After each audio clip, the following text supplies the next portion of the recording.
Buenas noches para todos, Dios los bendiga una vez más.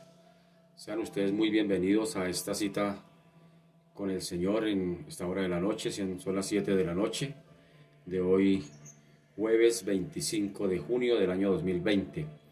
Y como bien ya es acostumbrado, nos encontramos una vez más juntos aquí reunidos para meditar en lo que tiene que ver con la palabra del Señor acerca de los tiempos futuros, acerca de los tiempos del porvenir. Algo que interesa a todos los seres humanos. Todos los seres humanos, por lo general, tienen o tenemos la tendencia a tener la curiosidad de qué será en el futuro, qué pasará mañana, qué pasará dentro de 5 años, dentro de 10 años, qué será en el futuro de mi vida, dónde estaré, qué estaré haciendo.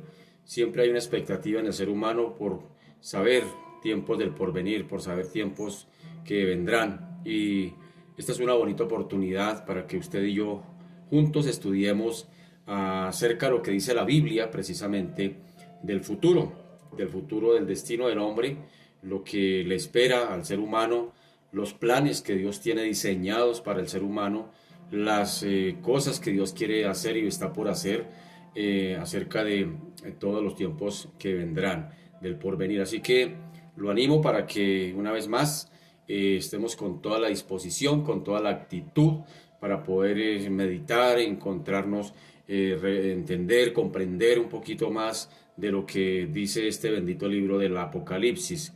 En el griego significa apocalipsus, que tiene que ver con la revelación, quitar el velo, correr el velo, que tiene que ver con dar a entender, dar a conocer. Así que Apocalipsis, más que un libro que cause pánico o que cause miedo en algunas personas, sencillamente es un libro que trae mucha, pero mucha esperanza. Permítame, antes de comenzar, hacer una pequeña reflexión que tengo por aquí escrita y que la he compartido en estos 2 últimos jueves. Permítame hoy volverla a recordar para aquellos que tal vez todavía no la han podido escuchar. Permítame leer para ustedes esta siguiente reflexión acerca del libro de Apocalipsis. Dice de la siguiente manera: la Biblia nos cuenta el principio y el final de los tiempos, y nos conviene conocer ambos. Dice la Biblia que todo comenzó con Dios, porque todo, absolutamente todo en el cielo y en la tierra, visible e invisible, todo comenzó en Él y para los propósitos de Él. Ahí tenemos una cita bíblica que es Colosenses 1:16. Apocalipsis también nos habla del propósito de nuestra vida y no se trata de nosotros. El propósito de nuestra vida excede en mucho a nuestros propios logros, a nuestra tranquilidad o incluso a nuestra felicidad. Para el cristiano, el propósito de la vida no es ser feliz, sino ser como Cristo. El propósito de nuestra vida es mucho más que nuestra familia, nuestra carrera, aún nuestros sueños o anhelos, porque la Biblia dice que nacimos por su voluntad y para su propósito, y a diferencia de lo que dicen casi todos los libros de autoayuda, no encontraremos el sentido de nuestra vida buscando en nuestro interior. Y dado que nosotros no nos creamos a nosotros mismos, según dice el Salmo 103, tampoco hay probabilidad de que nosotros mismos podamos saber para qué fuimos creados. Dios es el punto de partida. Usted y yo existimos tan solo porque Él desea que existamos. Así de simple, así de increíble. Fuimos creados por Dios y para Dios. Y hasta que no lo entendamos, nuestra vida no tendrá ningún sentido. Apocalipsis nos ayuda a situar nuestra mente en el futuro celestial. Nos ofrece un punto de vista que trasciende los problemas de nuestro día a día. Es una ventana abierta hacia el futuro, hacia un futuro que la Biblia denomina los últimos tiempos y que a todo ser humano le interesa conocer. Desde el origen de la vida del hombre, o mejor, desde el origen de la vida, el hombre ha realizado numerosas cábalas acerca de nuestro destino en el universo. Y la Biblia nos cuenta una historia, la historia del ser humano, desde el punto de vista de Dios. Muchos adivinos y profetas han aventurado fechas sobre el fin del mundo, y la Biblia predice de hecho un fin del mundo, al menos tal y como lo conocemos. Conocerlo nos ayudará a valorar mejor nuestro presente, a invertir más en nuestro futuro celestial y a trabajar más intensamente en lo que es realmente importante, que no es otra cosa más que toda criatura conozca el plan de Dios para su destino eterno. Esta es una de las conclusiones que podemos extraer de este fascinante libro. Tenemos que estar preparados. El cristiano tiene que estar preparado para todo lo que ha de venir. Nuestros ojos deben estar en el cielo más que en la tierra, lo cual no debe implicar una pérdida en el sentido de la realidad, sino un nuevo sentido de la trascendencia y de la eternidad. Así que esta es la pequeña reflexión con la que hoy hemos querido comenzar para comprender un poquito acerca de lo importante que tiene que ver el estudio sistemático de este libro llamado Apocalipsis. Recuerde que es el libro que trae esperanza, recuerde que es el libro que necesitamos, como bien nos propone en esta reflexión, estudiarlo, más que leerlo, estudiarlo, más que inclusive cuestionarlo, estudiarlo, más que debatirlo, estudiarlo, porque a veces se crean muchos debates acerca de esto, de cómo será, cuándo será, a qué hora será, si sí será o no será, y definitivamente es lo que debería pasar a un segundo plano. Más bien deberíamos estar preparados para que realmente todo lo que esté aquí, cuando llegue ese momento, podamos estar allí preparados donde el Señor quiere que estemos, donde el Señor quiere que estemos. Y es lo que vamos a estar entendiendo. Estos días hemos estado estudiando el capítulo 4. Recuerde que a Juan se le dio, en la visión del capítulo 1, a Juan se le dio una orden. Él vio en la visión del capítulo 1 a Jesucristo en toda su gloria y con sus vestiduras sacerdotales, y allí a Juan, en el capítulo 1, versículo 19, a Juan se le dio una orden. A él le dieron una orden, el Señor le dio una orden a Juan, le dio un bosquejo de lo que significaba el libro de Apocalipsis y le dijo: escribe en un libro las cosas que has visto, las cosas que son, las cosas que has visto en el capítulo 1, las cosas que son, capítulo 2 y 3, que hace referencia a las 7 iglesias de Asia Menor, y las cosas que han de ser después de estas, es decir, el metatauta, que está implícito o condensado entre el capítulo 4 al capítulo 22. Así que las cosas que han de ser después de estas tiene que ver mucho con todo el resto del libro a partir del capítulo 4, o mejor, a partir del capítulo 6. Más bien el capítulo 4 y el capítulo 5 son simplemente un prólogo a lo que va a suceder de ahí en adelante. Por eso necesitamos estar conectados, necesitamos estar en sintonía, estar concentraditos en lo que vamos a ir aprendiendo para no perder el hilo. Bien, recuerde que ya en el capítulo 4 la iglesia del Señor da por sentado de que la iglesia del Señor ya no está aquí en la tierra, que ahora la adoración es celeste, que ahora la adoración ya no es aquí en la tierra, sino que la iglesia ha partido con el Señor ha venido por su iglesia, y eso es lo que está sucediendo allá en esa adoración. Y el mismo apóstol Juan vuelve y tiene una visión allí en el capítulo 4, y él mismo nos dice de la siguiente manera en el capítulo 4, versículo 1. Por favor, abra su Biblia allí en el capítulo 4 de Apocalipsis, capítulo 1, y vamos a leer hasta el versículo 11. Veamos lo que dice allí la bendita palabra del Señor en el capítulo 4 de Apocalipsis. Versículo 1.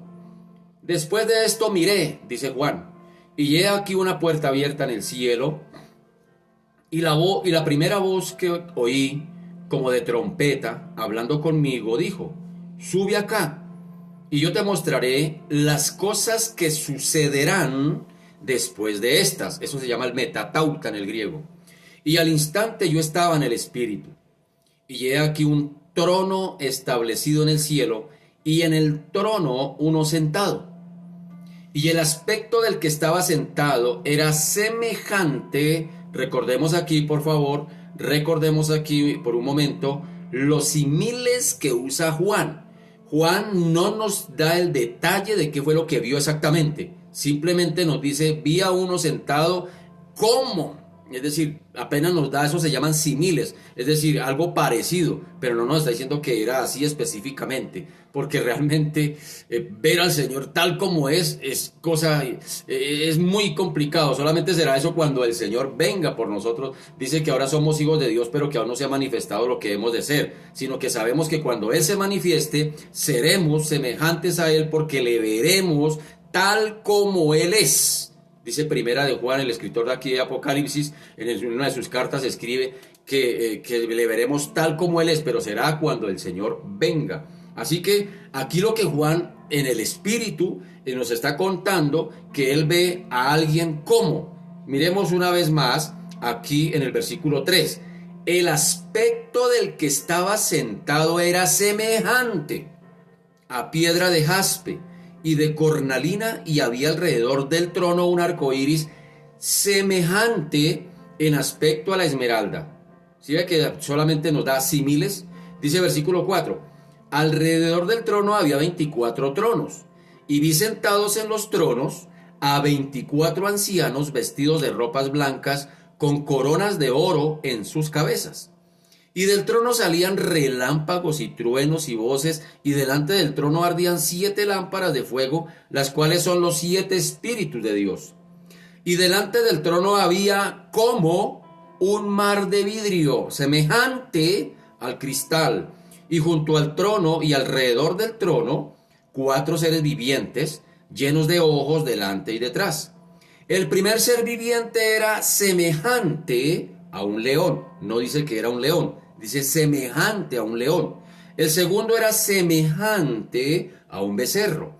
El tercero tenía rostro como de hombre. Y el cuarto era semejante a un águila volando.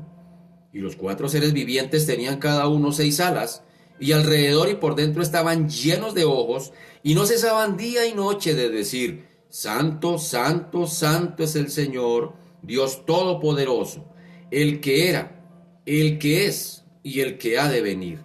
Y siempre que aquellos seres vivientes dan gloria y honra y acción de gracias al que está sentado en el trono, al que vive por los siglos de los siglos, los 24 ancianos se postran delante del que está sentado en el trono y adoran al que vive por los siglos de los siglos, y echan sus coronas delante del trono, diciendo: Señor, digno eres de recibir la gloria y la honra y el poder, porque tú creaste todas las cosas, y por tu voluntad existen y fueron creadas. Amado Padre, en esta noche nos colocamos delante de ti. Espíritu Santo, recuérdanos todas las cosas. Ayúdanos a comprender estas verdades condensadas en este bendito libro de Apocalipsis. Ayúdanos a entenderlo, a comprenderlo, a asimilarlo, a recordarlo, a vivirlo. Ayúdanos, Padre Santo, que esta palabra atraviese nuestro ser. Que esta palabra, Señor Dios de la gloria, cambie, forme y transforme en cada uno de nosotros todo aquello que necesita ser cambiado. Porque tú dices, Padre amado Dios de la gloria, en Efesios, que tú vendrás por una iglesia santa, sin mancha y sin arruga, que tú mismo te encargarás de lavarla. Y dice, por el lavamiento, por el agua, por la palabra. Señor, que mientras estamos estudiando tu palabra, Señor, nuestras mentes, corazones, nuestros pensamientos, nuestra voluntad, todo nuestro ser vaya siendo lavado con vestiduras blancas, porque eso es lo que tú esperas ver de tu pueblo, de tu iglesia, cuando vengas por ella. Dice, se les dará vestiduras blancas y andarán con el Señor. Señor, ayúdanos para que cuando tú vengas por tu iglesia podamos reunir los requisitos, las demandas de tu santidad, de tu soberanía, de lo que tú has determinado para tu pueblo, Señor. Señor Dios de la gloria, ayúdanos a entender una vez más, a comprender, a asimilar, a recordar todo aquello que tú nos quieres enseñar en esta noche, en el nombre poderoso de Jesús. Amén y amén. Bien, mis amados, una vez más, bienvenidos a este encuentro crucial con la palabra de Dios, y hoy estamos tratando una vez más el libro de Apocalipsis. Ya hemos hablado algunos versículos del capítulo 4, y hoy quiero adelantarme un poquito, ir al versículo 6. Vamos a partir del versículo 6. Ubiquémonos en el 6, por favor.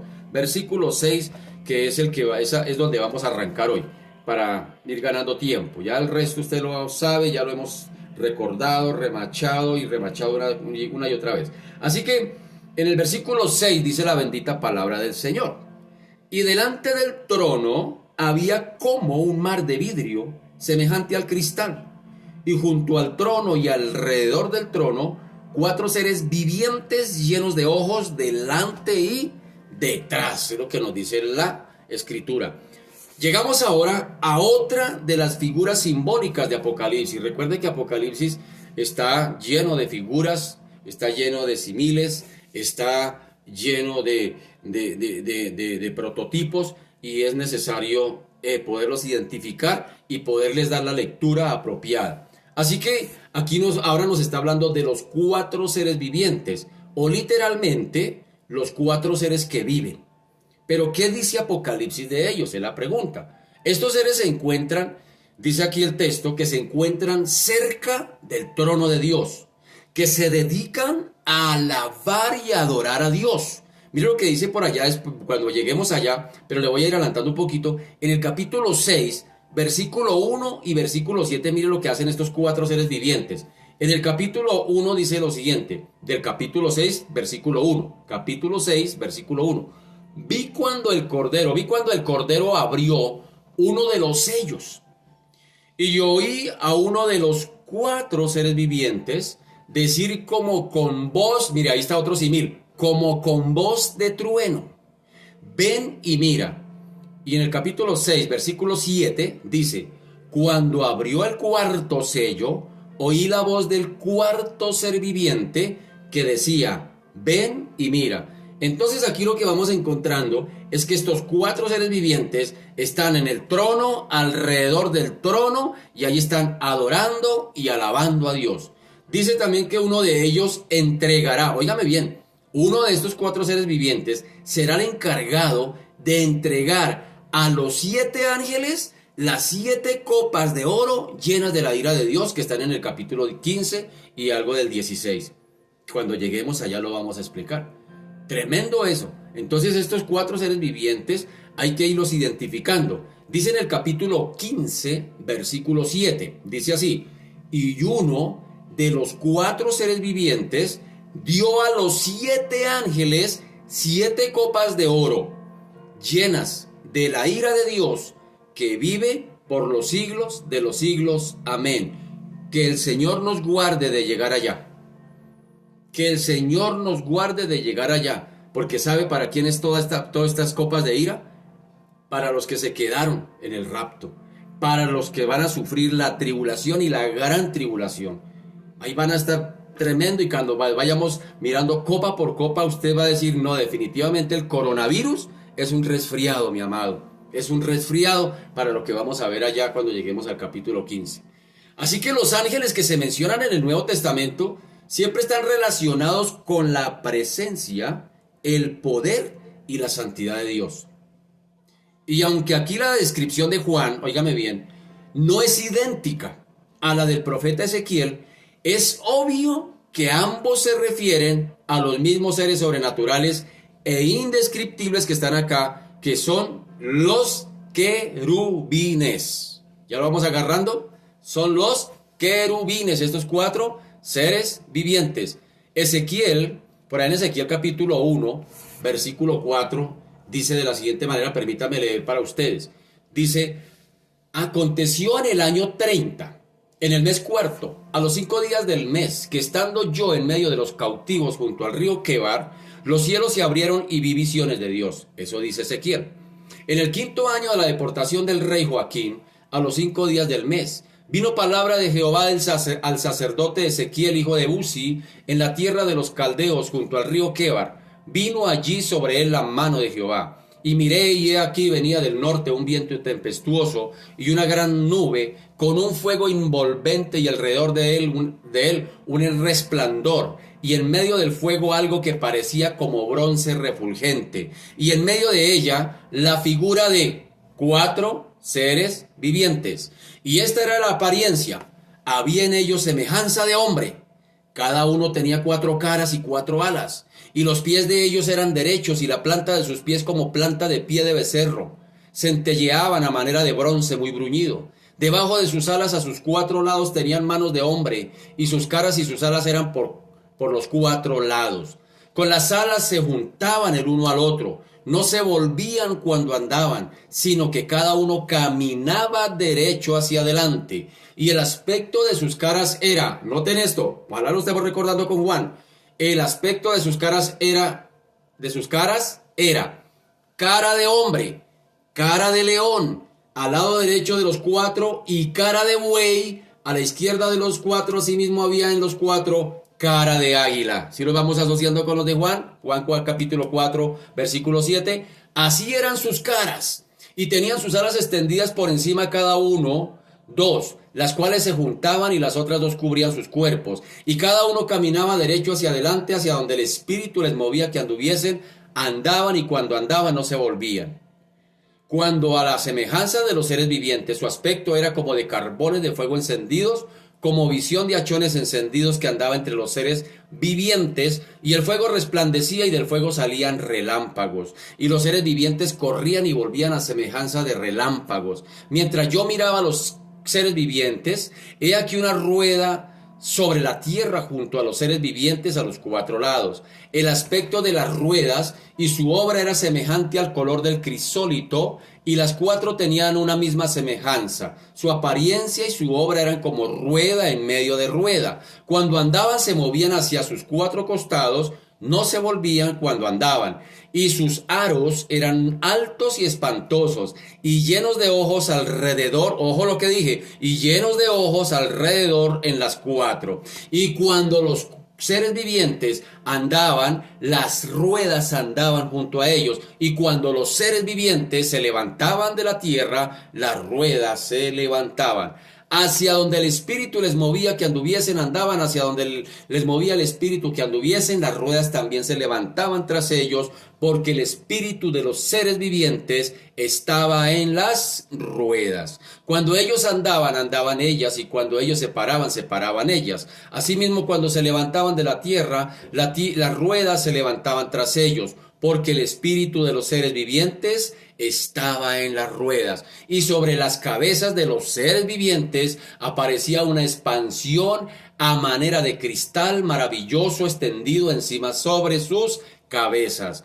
Y debajo de la expansión, las alas de ellos estaban derechas, extendiéndose de la una hacia la otra. Oiga lo que dije, y debajo de la expansión de las alas de ellos estaban derechas, extendiéndose las unas hacia la otra, y cada uno tenía 2 alas que cubrían su cuerpo. Y oí el sonido de sus alas cuando andaban, como sonido de muchas aguas, como la voz del Omnipotente, como ruido de muchedumbre, como el ruido de un ejército. Cuando se paraban, bajaban sus alas, y cuando se paraban y bajaban sus alas, se oía una voz de arriba de la expansión que había sobre las cabezas. Y ya en Ezequiel 10:15 nos aclara y dice: y se levantaron los querubines. Este es el ser viviente que vi en el río Quebar. Así que la mención aquí también, que dice que estaban llenos de ojos, puede referirse a que no son omniscientes. Ellos no son omniscientes porque este es un atributo que le corresponde únicamente al Señor, a Dios, es exclusivo de Dios. Pero estos ángeles tienen allí un conocimiento y una percepción sobresaliente. Mire lo que dice el versículo 8. Y los 4 seres vivientes tenían cada uno 6 alas, y alrededor y por dentro estaban llenos de ojos. Y no cesaban día y noche de decir: Santo, Santo, Santo es el Señor Dios Todopoderoso, el que era, el que es y el que ha de venir. Entonces, ¿quiénes eran estos querubines? Bueno, vamos a hacer un poquito de memoria. ¿Se acuerdan que estos querubines fueron los guardianes puestos en el Edén para impedir que Adán y Eva pudieran llegar al árbol de la vida después de que fueron expulsados del huerto del Edén por su pecado? Recuerda por allá lo que dice Génesis 3, versículo 24. Recordemos: echó pues fuera al hombre y puso al oriente del huerto de Edén querubines, y una espada encendida que se revolvía por todos lados para guardar el camino del árbol de la vida. Así que cuando, por ejemplo, se construyó el tabernáculo, vamos a ir recordando, se colocaron dos querubines formando una sola pieza, ¿se acuerdan allá en el lugar santísimo? Dispuestos cara con cara, cada uno a un extremo, y cubriéndolo con sus alas, eran unas alas inmensas. Mire lo que dice Éxodo 25, 18, 20, respaldémoslo con la palabra. Harás también dos querubines, se le dice a Moisés, de oro, labrados a martillo, los harás en los dos extremos del propiciatorio. Harás pues un querubín en un extremo y un querubín en el otro extremo. De una pieza con el propiciatorio harás los querubines en sus dos extremos, y los querubines extenderán por encima las alas, cubriendo con sus alas el propiciatorio, es decir, donde está el arca el arca de la presencia del Señor. Dice, sus rostros el uno enfrente del otro, mirando al propiciatorio, los rostros de los querubines. Así que los querubines prácticamente eran símbolo de la presencia misma del Señor. Su gloria es manifestada inclusive entre los querubines. Mire lo que dice por allá Levítico 16:2. Espero que esté tomando nota para que después pueda usted mismo indagar allá a la luz de la palabra. Yo simplemente le doy los textos y los leo, porque por cuestión de tiempo no nos podemos poner a buscar aquí. Entonces, Levítico 16:2 dice, y Jehová dijo a Moisés y a Aarón, Jehová dijo a Moisés, di a Aarón, tu hermano, que no en todo tiempo entre en el santuario detrás del velo, es decir, en el lugar santísimo, delante del propiciatorio que está sobre el arca, para que no muera, porque yo apareceré en la nube sobre el propiciatorio. Así que esos querubines eran símbolo de la presencia misma del Señor. Estaban allí. Son numerosos inclusive los pasajes que hacen alusión a la presencia del Señor entre los querubines. Le voy a nombrar algunos. Le voy a nombrar algunos pasajes, así anote, tome nota rapidito. Por ejemplo, en Génesis hay una alusión a eso. En Génesis, una vez. ¿Cuántas veces se habla de querubines? 56 veces en el Antiguo Testamento y una vez en el Nuevo. Vamos a mirar algunas, le voy a entregar la suma. ¿Y dónde están? En Génesis está una vez. En Éxodo está 11 veces, pero espérenme, hago un paréntesis aquí antes de que se me olvide. Tarea, por favor. Tarea, anote ahí. Tarea. Usted va a encontrar a lo largo de la Biblia, en los pasajes que no le voy a dar pasajes, le voy a decir simplemente dónde están. Usted es el que se va a encargar de buscarlos. ¿Cuántos están? ¿Cuántas veces está la palabra querubines? Y usted la va a subrayar allí, pero yo únicamente le voy a decir. En Génesis, por ejemplo, está una vez. Usted tendrá que encontrarlo. Bonita la tarea. En Éxodo está 11 veces la palabra querubines. En Números está una vez. En Primera de Samuel está una vez. En Segunda de Samuel aparece una vez. En Primera de Reyes está 11 veces. En Segunda de Reyes está una vez. Mira, ahí le estoy dejando tarea. Eso es para tarea, para que usted busque en la Biblia y subraye en dónde está la palabra querubines, y subraye allí, lo marque allí, con rojo, con verde, con el color de su preferencia. En Primera de Crónicas está 2 veces. En Segunda de Crónicas está 7 veces la palabra querubines. En Salmos está 2 veces. En Isaías una vez. En Ezequiel 17 veces está la palabra querubín o querubines. Todo eso es del Antiguo Testamento. Y en el Nuevo Testamento se encuentra en Hebreos una vez. Hay 56 veces en el Antiguo y una vez en el Nuevo. Tarea, encontrar esa palabra querubines en los libros que le acabo de dar, las veces que están allí, y subráyelo. Lo voy a repetir rápidamente para los que se quedaron. Génesis una vez. Éxodo 11 veces. Números una vez. Primera de Samuel una vez. Segunda de Samuel una vez. Primera de Reyes 11 veces. Segunda de Reyes una. Primera de Crónicas 2 veces. Segunda de Crónicas 7 veces. En los Salmos 2 veces. En Isaías una vez, en Ezequiel 17 veces y en el Nuevo Testamento en Hebreos una vez. Le voy a ayudar con algunos, le voy a ayudar con algunos. Por ejemplo, en Éxodo 25, 22 dice: y de allí me declararé a ti y hablaré contigo de sobre el propiciatorio de entre los dos querubines que están sobre el arca del testimonio, todo lo que yo te mandare para los hijos de Israel. Éxodo 25, 22. Ahí si quieres táchelo rápido. Números 7:89. 7:89, tan largo ese versículo, sí existe. 7:89. De hecho es el último versículo del capítulo 7 de Números, el 89. Dice: y cuando entraba Moisés en el tabernáculo de reunión para hablar con Dios, oía la voz que le hablaba de encima del propiciatorio que estaba sobre el arca del testimonio, de entre los dos querubines, y hablaba con él. ¿Ya vamos notando? Ahí está la palabra también.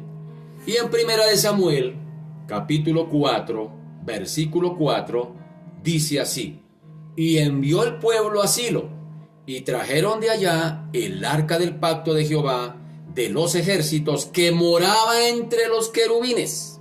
Y los dos hijos de Elí, Ofni y Finés, estaban allí con el arca del pacto de Dios. Ahí le ayudo con esos tres, no le ayudo con más porque entonces no le dejo nada que hacer, hermano, y me da pena con su merced.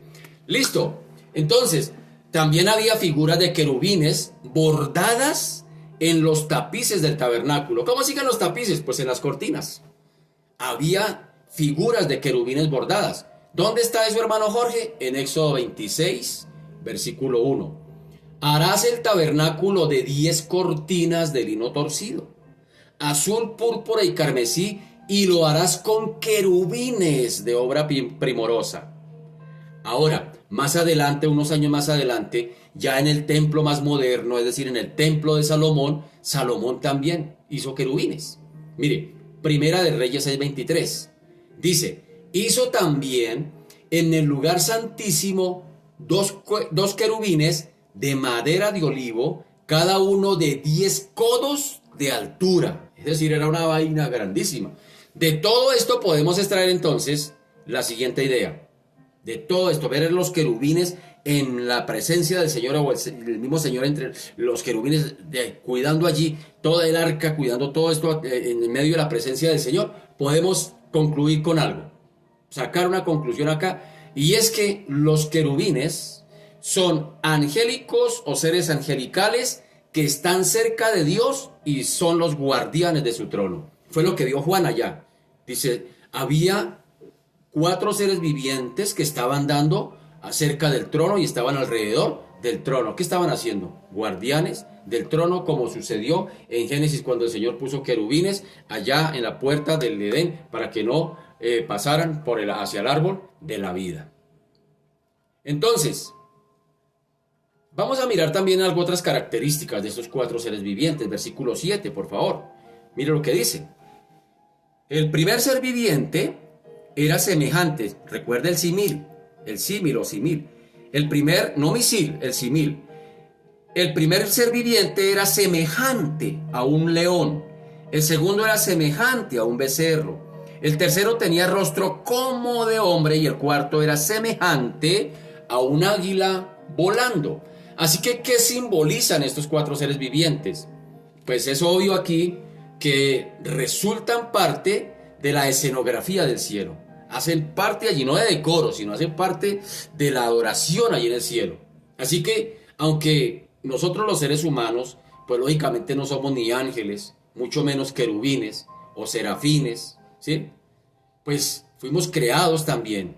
Aunque no somos ni serafines, ni ángeles, ni querubines, también fuimos creados para adorar, para agradar y para adorar a Dios. Y en el capítulo 4, versículo 11, da la razón del por qué. Sencillamente, y cuando lleguemos allá, pero ya vamos llegando, pero sin embargo me le adelanto. ¿Cuál es la razón por la cual debemos adorar? Y por la cual vamos a adorar allá en el reino de los cielos, cuando el Señor venga con su iglesia y nos vayamos con Él. ¿Por qué es que vamos a adorar? Dice, porque tú creaste todas las cosas, y por tu voluntad existen y fueron creadas. Esa es la razón principal, o una de las razones principales por la cual allá estaremos adorando al Señor, porque por su voluntad fue preciso, por la voluntad, a Dios le agradó crear todo lo creado. Así que también podemos mirar que no pasó mucho tiempo cuando ya, o mejor, no pasó mucho tiempo antes del primer siglo, que ya la iglesia encontrara ciertos simbolismos acerca de los cuatro seres vivientes.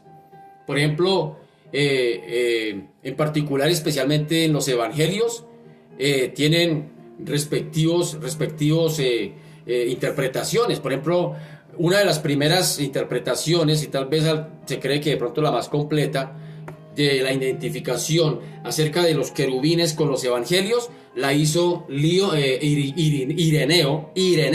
de Lyon. ¿Quién era ese personaje? Pues el hombre nació en el año por allá 136 después de Cristo en Esmirna. ¿Se acuerdan de la iglesia de Esmirna? Fue un hombre que fue opositor fuerte del gnosticismo de la época. Fue compañero de Policarpo. ¿Pero quién era Policarpo? Policarpo se cree que era discípulo de Juan. Sí, el que está escribiendo Apocalipsis. ¿Se acuerdan que hubo un mártir allá en la iglesia de Esmirna que fue quemado?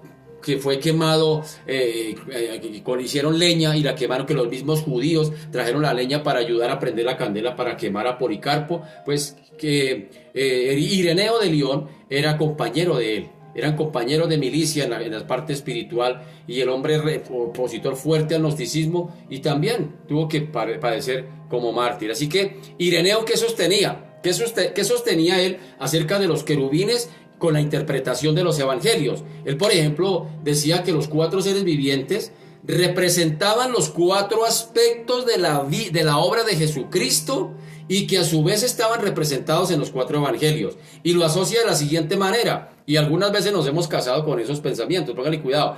En el primer lugar, él dice, el primer ser viviente, dice que era semejante a un león. Entonces, ¿qué hace allí? El primer evangelio representa, según Ireneo dice, que el primer evangelio representa al Señor Jesús como el Rey, que nació, vivió, murió, resucitó, y que volverá como Rey. Eso en el evangelio de Mateo. Y que todo lo que Jesucristo hace en el evangelio de Mateo, lo hace como Rey.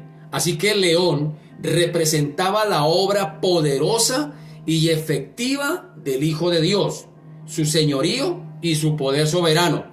Y por ahí hay una corriente que también lo asocia inclusive con la naturaleza. Entonces, por ejemplo, dice que el león es el rey de los animales, de la selva.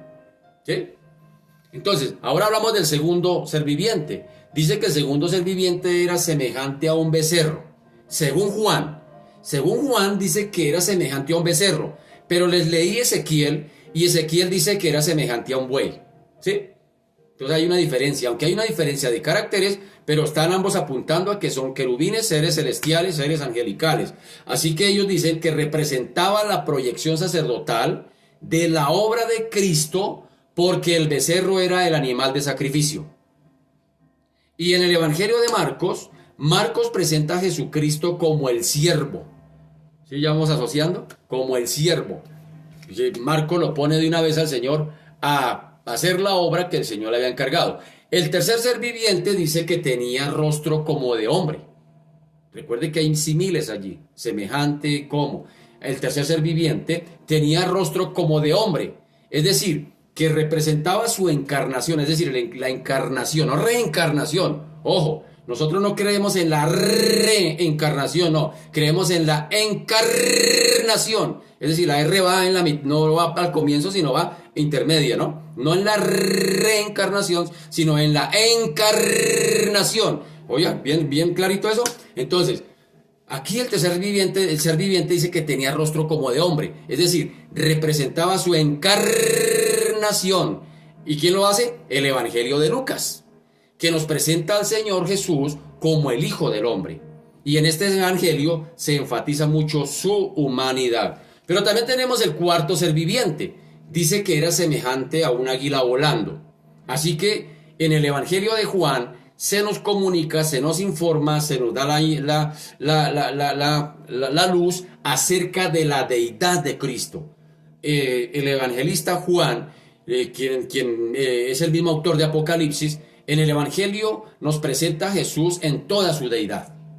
Es decir, aquí Jesucristo, más que rey, según Mateo, más que siervo, según Marcos, más que el Hijo del Hombre, según Lucas, Jesús es el Hijo de Dios, según Juan, el águila. Es decir, y se dice que el águila está por encima de todas las demás aves.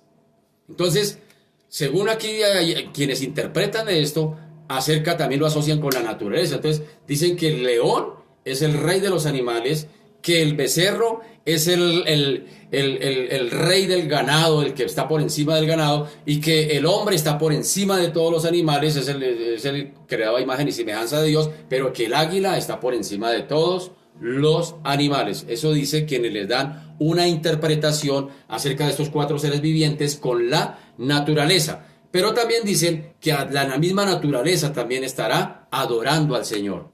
No es en vano que por allá Romanos 8:26 dice que la tierra gime y que también está esperando la redención como nosotros también. ¿Ah? Tremendo eso.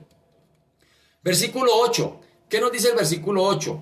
Dice que los cuatro seres vivientes tenían cada uno 6 alas, y alrededor y por dentro estaban llenos de ojos, y no cesaban día y noche de decir: Santo, santo, santo es el Señor, Dios Todopoderoso, el que era, el que es y el que ha de venir, en el versículo 8. Es decir, aquí lo primero que encontramos según este versículo es que los cuatro seres vivientes alaban a Dios incansable, incesantemente. Dice, no cesaban día y noche de decir. ¿Sí? Día y noche están allí, alabando y adorando a Dios. Los cuatro seres vivientes alaban a Dios no solamente de una manera incesante, sino que lo alaban por su santidad. Dice, no cesaban de decir, santo, santo, santo es el Señor. Santidad significa ser diferente. Santidad significa ser apartado. Santidad significa que usted está en medio de un mundo pecador, pero marca la diferencia. Nosotros somos santos, mas no santurrones. Una cosa es ser santo y otra cosa es ser santurrón. Somos santos, es decir, somos apartados. El Señor dijo, no te pido que los quites del mundo, sino que los guardes del mal. ¿Sí? Somos diferentes como iglesia a los demás seres humanos. No somos más, somos diferentes, que es diferente, valga la redundancia. Y precisamente por eso somos movidos a adorarle. Y no solamente es santo, sino que es 3 veces santo. Somos movidos, según Pedro, ser santos porque yo soy santo, y somos movidos a adorar al Señor en santidad precisamente porque Él es santo. Y si nosotros tenemos la naturaleza divina, pues sin santidad, como dice la Escritura, nadie verá al Señor. Otra característica de los cuatro seres vivientes que nos está hablando aquí el texto, dice que los cuatro seres vivientes alaban a Dios. Ahora, no solamente incesantemente, no solamente por su santidad, sino que los cuatro seres vivientes alaban a Dios por su autoridad total. Dice, el Señor Todopoderoso, el Santo, Santo, el Señor Todopoderoso. Todopoderoso literalmente significa todo gobernante, que puede, o sea, está sobre todo, tiene el poder sobre todo, y significa eternidad y gloria allí también. Dios es omnipotente, es decir, es todopoderoso y puede hacer cualquier cosa. Es decir, recordemos que nosotros somos limitados. El único que todo lo puede es el Señor. Las personas a las que iba dirigido Apocalipsis, vamos a entender esto, pongámoslo un poquito en el contexto hacia quienes iba dirigido. Entonces, era una iglesia perseguida. Son ahí los hermanos sufrientes del primer siglo, perseguidos por Domiciano, en ese entonces, el emperador Domiciano. Y imagínense saber para esta iglesia, hacia quienes se dirige también estos escritos, poder estar seguros de que estaban siguiendo al Dios Todopoderoso, el que todo lo puede, y que esa era la certeza que tenemos también nosotros y ellos, la que tenían ellos y la que tenemos también nosotros, que no estamos siguiendo a un Dios de papel, no estamos siguiendo un cuento, un mito, una leyenda, estamos siguiendo al Dios Todopoderoso. Y por eso es que disfrutamos de su seguridad y por eso tenemos esperanza.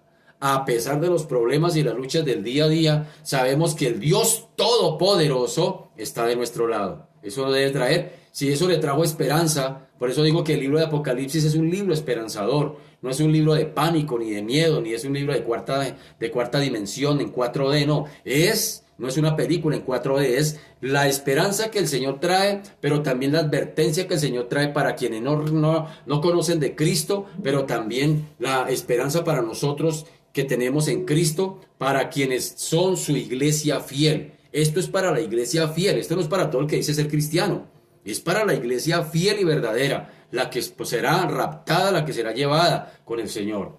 Así que, ¿qué más podemos ver de los 4 seres vivientes? Los 4 seres vivientes alaban a Dios también por su eternidad.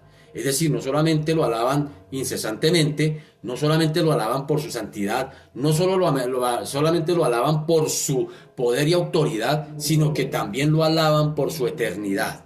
Dice que los 4 seres vivientes alaban a Dios porque Él, el que era, el que es y el que ha de venir, su eternidad. Mire que los imperios surgen y desaparecen. Aún los cielos y la tierra perecerán, dice la Escritura, pero Dios siempre es el mismo. Dice el Salmo 102, por allá en el versículo 25, dice, desde el principio tú fundaste la tierra y los cielos son obra de tus manos. Ellos perecerán, mas tú permanecerás. Y todos ellos como una vestidura se envejecerán, como un vestido los mudarás y serán mudados, pero tú eres el mismo, y tus años no se acabarán. Los hijos de tus siervos habitarán seguros, aleluya, y tu descendencia y su descendencia será establecida delante de ti. ¿Vale la pena seguir al Eterno o no? ¿Vale la pena servirle al Eterno o no? Esa es la esperanza que tenemos. Cristo se identificó a sí mismo al principio de este libro de esta manera, hablando de la eternidad. Él mismo dijo allá cuando se le presentó a Juan, le dijo, yo soy el alfa y la omega, el principio y el fin, dice el Señor, el que es y el que era y que ha de venir. Apocalipsis 1:8. Así se identifica también Él para nosotros, el Eterno. Versículo 9, miremos versículo 9 al 11, para ir cerrando, del 9 al 11. Dice, y siempre que aquellos seres vivientes dan gloria y honra y acción de gracias al que está sentado en el trono, al que vive por los siglos de los siglos, los 24 ancianos se postran delante del que está sentado en el trono y adoran al que vive por los siglos de los siglos y echan sus coronas delante del trono diciendo, Señor, digno eres de recibir la gloria y la honra y el poder, porque tú creaste todas las cosas y por tu voluntad existen y fueron creadas. Es decir, que también los 4 seres vivientes dan gracias a Dios. El versículo 9 dice, y siempre que aquellos seres vivientes dan gloria y honra y acción de gracias al que está sentado en el trono, al que vive por los siglos de los siglos. Se le da gloria y honra por quien es Él. Es decir, por todos sus atributos, el eterno, el todopoderoso, por su justicia, por su santidad. Se le da gloria y honra por quien es Él. Pero se le da acción de gracias por lo que ha hecho. ¿Y qué es lo que ha hecho? Bueno, empezando, Él generó. Dice en el versículo 11, porque tú creaste todas las cosas y por tu voluntad existen y fueron creadas. Él es el generador de todo lo que hay. Pero el ser humano se degeneró, se degradó por el pecado. Mire lo que dice Génesis 6:5. Y vio Jehová que la maldad de los hombres era mucha en la tierra, y que todo designio de los pensamientos del corazón de ellos era de continuo solamente el mal. Es decir, Dios hace al hombre a su imagen y semejanza, lo genera, pero el hombre se degenera cuando voluntariamente decide darle la espalda a Dios. Pero el Señor se le alaba, se le da acción de gracias por lo que ha hecho. No solamente nos creó, sino que también nos regeneró. Dice 2 Corintios 5:17, de modo que si alguno está en Cristo, nueva criatura, nueva creación es. Las cosas viejas pasaron, he aquí todas son hechas nuevas, aleluya. Es decir, somos una nueva creación, nos regeneró. Y eso es importantísimo entender. Entonces, al Señor allí se le alaba por eso. Se le da honra y gloria por quien es Él, sus atributos, pero se le alaba y se le da gloria y se le da gracias por todo lo que ha hecho, mis amados. Todo lo que ha hecho. ¿Cómo? O sea, allá al cielo vamos a llegar a ser agradecidos, a expresar gratitud al Señor. Así que ahora está hablando aquí de otro aspecto. Ahora metió otros personajes acá. Ya no son los 4 seres vivientes, sino que ahora nos está hablando de 24 ancianos. Dice que los 24 ancianos que estaban sentados en sus tronos, según el versículo 4. Dice, y alrededor del trono había 24 tronos, y vi sentados en los tronos a 24 ancianos vestidos de ropas blancas con coronas de oro en sus cabezas. Es decir, estos 24 ancianos que representan la iglesia arrebatada, no arrebatada y arrebatada, sino la iglesia que está con el Señor, la que se lleva el Señor. Estos 24 ancianos tan pronto ven que los 4 seres vivientes, los querubines, dan gloria y honra y al Señor. Ellos en el versículo 4 los encontramos sentados, están sentados. Pero estos 24 ancianos tan pronto ven a los querubines dar gloria, se paran, se ponen de pie, se levantan y se postran delante de Dios. Y la palabra adorar significa postrarse delante de uno cuyo mérito es reconocido. Dice allí que eso es como un acto de mayor homenaje y echan sus coronas delante de Dios y le alaban por las palabras. Que cuando lleguemos allí no lleguemos con las manos vacías, que tengamos algo que ofrecerle al Señor, porque este va a ser el momento magno cuando la iglesia se levantará a darle gloria y honra al Señor, y en las palabras del versículo 11 se le dirá: Señor, digno eres de recibir la gloria, la honra y el poder, porque tú creaste todas las cosas y por tu voluntad existen y fueron creadas. Mi amado, que si coronamos llegar al cielo, que no lleguemos con las manos vacías, que no lleguemos simplemente como espectadores, así como cuando íbamos a culto los domingos, solamente a mirar cómo servían los demás, y a criticar. No, allá vamos a llegar, hermano, a llegar con las coronas. Dice que las coronas eran ¿qué? De oro, y se las vamos a echar, dice, delante de a sus pies. Es decir, los 24 ancianos que están sentados se paran y se postran delante del Señor y echan sus coronas. Yo me imagino ese momento tan tremendo, mi hermano.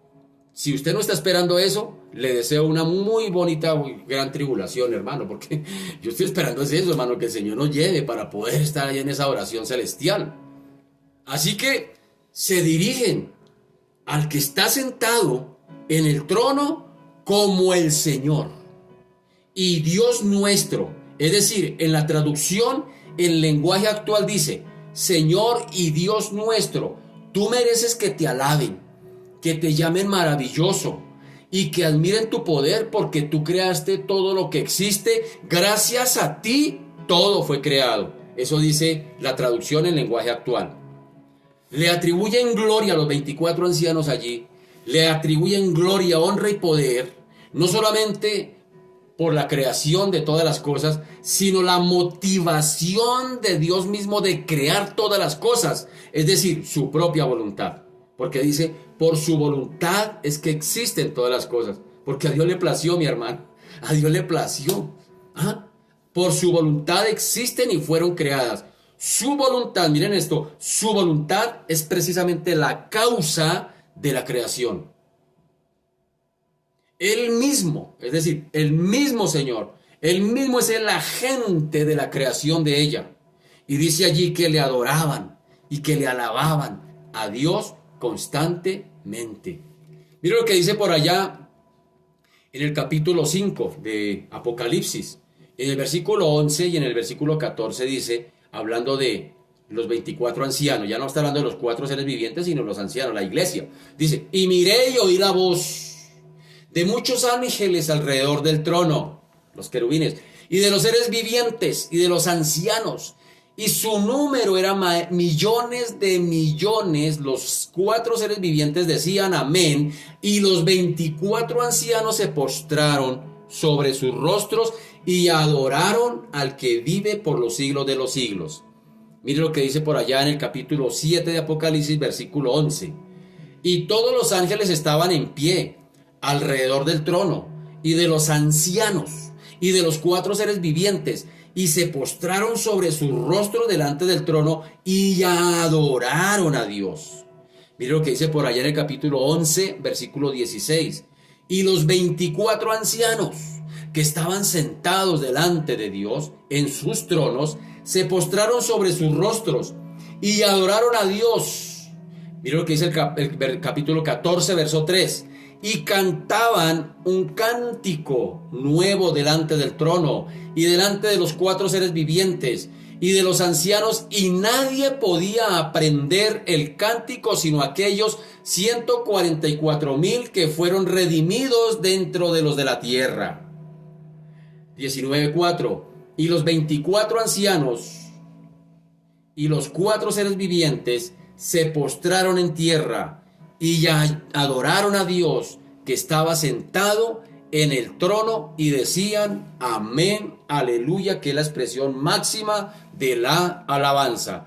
Así que estos 24 ancianos le adoran, se postran, le dan gracias, pero también le presentaban a Dios las oraciones de los santos. Miren lo que hacen estos 24 ancianos: le presentan a Dios las oraciones de los santos, según dice el capítulo 5, versículo 8.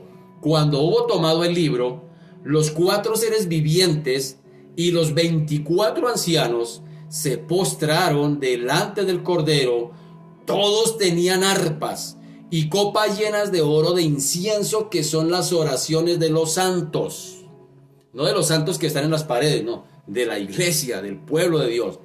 Uno de ellos también, de estos cuatro ancianos, uno de ellos animó a Juan, porque recuerde que Juan se llenó de tristeza. Se llenó de tristeza porque no encontró quien abrir el sello o los sellos. Y en el capítulo 5, versículo 5 dice: y uno de los ancianos me dijo, dice Juan, no llores.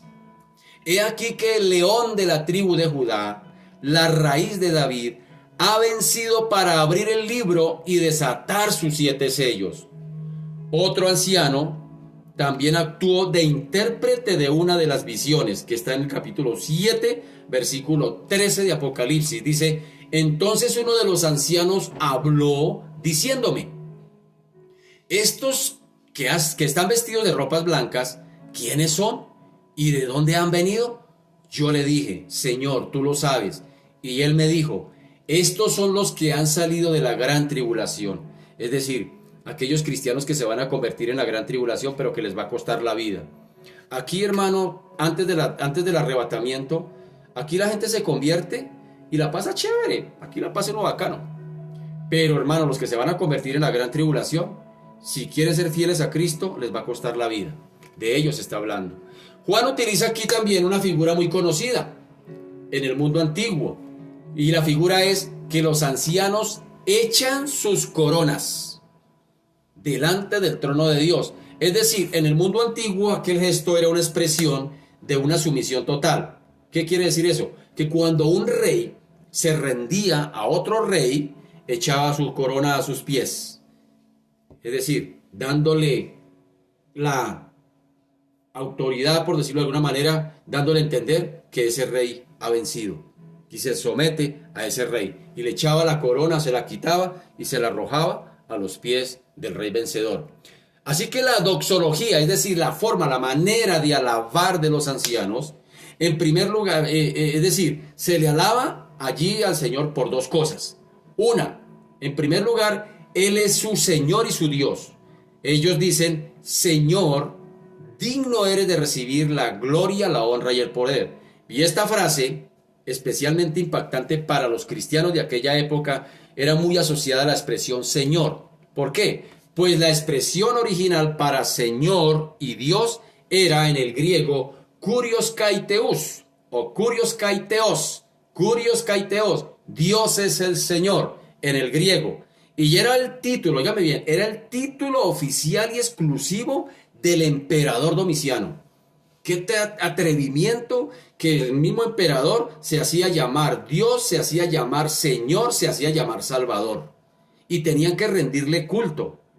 Así que los cristianos de aquella época, mis amados, no estaban dispuestos Por supuesto que no estaban dispuestos a reconocer semejante pretensión del emperador Domiciano, y por esta era una de las razones por las cuales los perseguían y por las cuales los mataban, por no darle culto al emperador que se hacía creer el Kurios kai Theos. Yo soy el Señor, Dios, yo soy Dios y soy el Señor y soy el Salvador. Ese era un título que cogía y especialmente el emperador Domiciano. En segundo lugar, ¿por qué se le alaba al Señor? Se le alaba allí, los ancianos le alababan, es decir, le alababan al Señor porque Él es el creador. Ellos dicen, porque tú creaste todas las cosas y por tu voluntad existen y fueron creadas. Ahora notemos lo que dice aquí, porque tú creaste todas las cosas. Hay algo aquí importante para destacar. Notemos que en la adoración celestial dan gloria y honra y acción de gracias al que está sentado en el trono. Ellos le adoran por sus atributos, por quién es Él, por su voluntad, por que ha determinado crear todas las cosas y el propósito por el cual todas las cosas existen.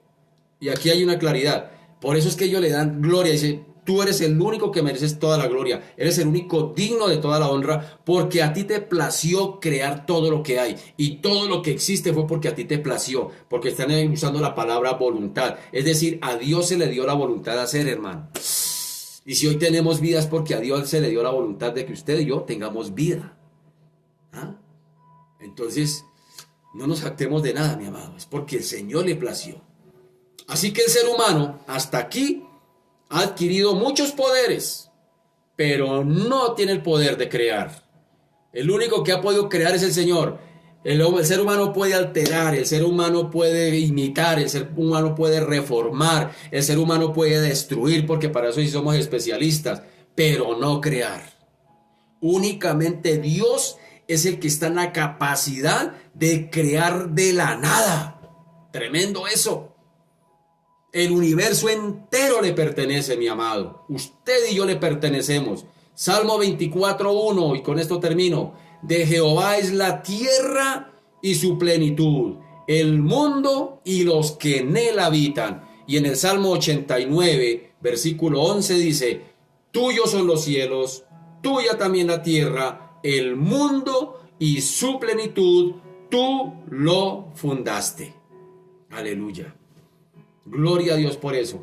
Que hermanos podamos estar preparados para que cuando llegue ese momento de adoración celestial, hermano, usted pueda ser uno de los que están allí también, hermano, alabando al Señor. Que usted pueda ser de los que se arrojan, se quita la corona y se postra a los pies del Señor y puede cantar con los millones de millones, como bien decía el texto, millones de millones, decir, Señor, tuyo es el reino, tuyo es el poder, tuya la gloria, porque por tu voluntad todas las cosas existen y por tu voluntad todas las cosas fueron creadas. Para ti toda la gloria.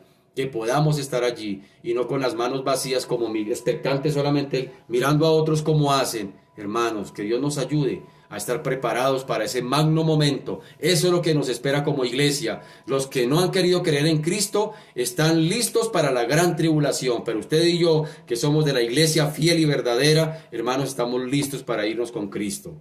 ¿Amén o no? Que Dios nos ayude, que Dios nos ayude. Padre, te damos gracias. Alabamos y bendecimos tu nombre en esta noche, Señor. Qué esperanza tan maravillosa, Señor Dios de la gloria, la que nos espera.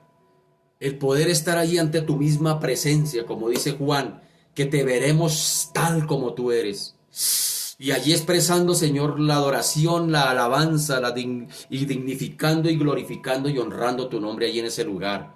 Junto con los querubines, junto con los ángeles estaremos allí, Padre amado. Qué adoración tan tremenda, yo me imagino, dice que millones de millones. Señor, Padre amado, ayúdanos por favor. Recuérdanos, Dios de la gloria, que podamos estar allí, Dios de los cielos. Guárdanos, Dios del cielo, de quedarnos. Guárdanos de ser la iglesia de la Odisea que representa la iglesia tibia, la iglesia apóstata, a la iglesia que se le va a llamar ramera prostituta. Porque no quiso, Señor Dios de la gloria, tomarte en serio, porque siempre fue tibia, no quiso, Señor de la gloria, tomarte en serio. Guárdanos de eso, Señor Dios de la gloria. porque muchos se quedarán. Jesús dijo, muchos son los llamados, pero poquitos los escogidos. Guárdanos, Señor Dios de la gloria, porque mira tantos millones de habitantes que hay en esta tierra. Y si tú vinieras hoy, Señor, yo creo que el cielo quedaría en un 90% vacío, porque la mayoría de las personas quedarían acá. Son muy poquitos, Padre amado, los que decimos seguirte aquí en esta tierra. Dios de la gloria, guárdanos para que cuando llegue ese momento, Señor, y que podamos estar contigo, y que podamos estar allí, Dios de la gloria, alabándote junto con todos los seres celestiales allí, Padre amado. Señor Dios de la gloria, queremos estar allí, queremos estar allí, queremos estar allí. Guárdanos, Padre, Señor Dios de la gloria, que nuestra fe no mengüe, que nuestra fe no mengüe, porque Señor Dios de la gloria, tú dijiste, ¿será que cuando el Hijo del Hombre venga, hallará fe en la tierra? Porque muchos van a apostatar, muchos la van a negar, muchos no van a aguantar la presión de este mundo y van a terminar vendiendo su fe, van a terminar vendiendo sus principios, Padre amado. Por eso ayúdanos. Es mi oración por el pueblo de Dios en el mundo, Dios, que nos sostengas, que nos afirmes, que nos fortalezcas, para que cuando llegue ese momento podamos ser la iglesia gloriosa que tú estás buscando, esa sin mancha, sin arruga, que es lavada por la palabra. Señor Dios de la gloria, en este tiempo necesitamos estudiar tu palabra, ir a la profundidad de tu palabra. Por eso, Señor, estamos retados, bendito Señor, como iglesia centro cristiano de alabanza y restauración, bendito Señor, a escudriñar, Padre amado, estas benditas palabras, estas benditas líneas que están en tu palabra, porque ellas son las que nos infunden aliento, traen esperanza y potencia a nuestra fe. Señor Dios de la gloria, por eso, Señor Dios de los cielos, hoy te doy gracias. Entregamos nuestras cargas, problemas, situaciones, Señor. Que nada de esto nos distraiga, porque finalmente eso se convierte en distractores para sacarnos de la mirada de la carrera de la fe, para que quitemos la mirada del autor y consumador de la fe. Señor, ayúdanos a correr con paciencia esta carrera que tenemos por delante. ¿Sabe qué significa paciencia? Paciencia significa la capacidad, el don, la virtud de soportar las aflicciones, pero sin desesperarse. Señor Dios de la gloria, la paciencia no se da. No te podemos pedir paciencia, la paciencia se forja. Bien decía Señor Santiago, la prueba de nuestra fe produce paciencia. La paciencia no se da. Si tú, querido, estás pidiéndole, Señor, dame paciencia, no se la pida porque la paciencia no se da. La paciencia se forja, se forma a través de los problemas, las situaciones, las dificultades. Por eso, Señor, ayúdanos. Ayúdanos, Señor, a correr con esa paciencia esta carrera que tenemos por delante. Que no nos distraigamos, que no quitemos la mirada de Jesús, el autor y consumador de la fe, Padre Santo. A pesar de que tengamos luchas, a pesar de las dificultades del día a día, a pesar de que estamos en medio de un mundo caído, Señor, que cada día va de mal en peor, Señor, sosténnos en la fe para que podamos, Señor, calificar para cuando tú vengas, Padre amado, por tu iglesia. Padre Santo, gracias. Oro por aquellos, bendito Señor, viene a mi mente. Oro por aquellos que empezaron bien, que eran predicadores de tu palabra, que predicaron la verdad con temor y temblor, pero que, Señor, se dejaron abrazar por la fama, que se dejaron abrazar por no sé qué cosas, por las emociones, y han desvirtuado tu bendita palabra, y ahora no predican la palabra, predican otra cosa que no es tu palabra. Oro por ellos también, que tengan misericordia y que aprovechen la oportunidad que hasta el día de hoy tú les das, de volverse a ti, de volverse a la senda antigua, Señor Dios de la gloria. Gracias, Señor. Gracias, Señor, por lo que estás haciendo, por lo que haces y por lo que harás en medio nuestro. Y a ti te damos toda la gloria, toda la honra y toda la alabanza, Señor. Te damos a ti gracias en el nombre de Jesús. Amén y amén. Mis amados, se nos ha ido el tiempo vuela, el tiempo corre, pero ha sido bien provechoso este espacio. Así que muchas gracias por su fina sintonía, mi amado. Dios me los bendiga, que pase una feliz noche, que descanse, mi amado. Recuerde que mañana las mujeres se van a reunir también a las 7 de la noche, tienen su reunión. El sábado también hay reunión de niños a las 2 de la tarde por este mismo canal. A las 7 de la noche también hay reunión allá con nuestro pastor en emparejados o de parejas. El domingo nuestro culto habitual, hermano. Todos los días estamos aquí, todas las mañanas, 5:30 de la mañana también dándole, mi hermano, los lunes por la tarde. O sea que, hermano, estamos cubriendo, hermano, al máximo, poderle llevar a usted palabra, poderlo ministrar, poder estar aquí en sintonía, hermano, a través de estos medios, hermano, predicando la palabra. Creo que estamos haciendo la tarea como corresponde. Así que muchas bendiciones, mis amados. Dios los bendiga. Buenas noches.